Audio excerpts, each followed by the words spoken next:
नमस्कार, मैं हूं मनमोहन भट्ट।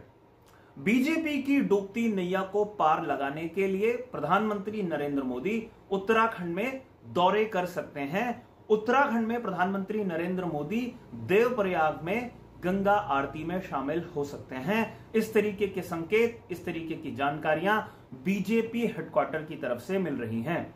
देवप्रयाग वो क्षेत्र है जो अलकनंदा और भागीरथी का संगम स्थल है और गंगा वास्तव में यहीं पर अपने मूर्त रूप में आती है। खबर है कि प्रचार के बिल्कुल आखिरी समय में प्रधानमंत्री उत्तराखंड के गढ़वाल क्षेत्र में आकर कई विधानसभा सीटों पर प्रत्याशियों को संजीवनी दे सकते हैं। खबर बीजेपी हेडक्वार्टर से आ रही है, जहां से संकेत मिल रहे हैं कि देवप्रयाग में प्रधानमंत्री गंगा आरती में शामिल हो सकते हैं। 10 फरवरी के बाद का कार्यक्रम तय किया जा रहा है।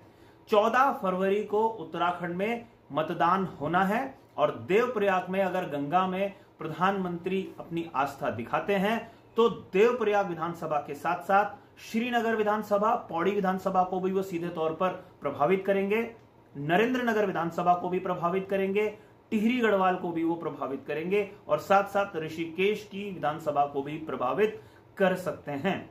उत्तराखंड में जो जीत हार का अंतर है वो बहुत ज्यादा नहीं होता, इसलिए बीजेपी जानती है कि अगर प्रधानमंत्री ने कुछ मतदाताओं को भी प्रभावित कर दिया तो उनकी डूबती नैया बच सकती है।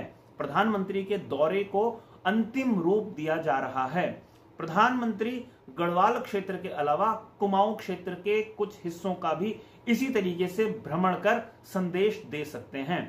वैसे प्रधानमंत्री की वर्चुअल रैली की तो तैयारियां पहले से ही की जा चुकी हैं। 11 फरवरी तक वो रैलियां लगी हुई हैं, जहां पर चौपाल कार्यक्रम किया जाएगा और एक हजार जो मतदाता हैं या पार्टी के वर्कर हैं उन लोगों को इकट्ठे करके वो वर्चुअल रैली की जा सकती है और उसको सोशल मीडिया के जरिए बढ़ाया जा सकता है। लेकिन अगर प्रधानमंत्री देवप्रयाग आते हैं तो उसका एक संदेश ना सिर्फ इन 6-7 विधानसभाओं के आसपास होगा, बल्कि एक मैसेज हिंदू धर्म में आस्था के नजरिए से भी दिए जाने की बात कही जा रही है। तो देखना होगा प्रधानमंत्री का कैसा कार्यक्रम बनता है देवप्रयाग का, और अगर वो देवप्रयाग आते हैं तो क्या वाकई में बीजेपी प्रत्याशियों को वो संजीवनी दे पाएंगे, ये देखने वाली बात होगी।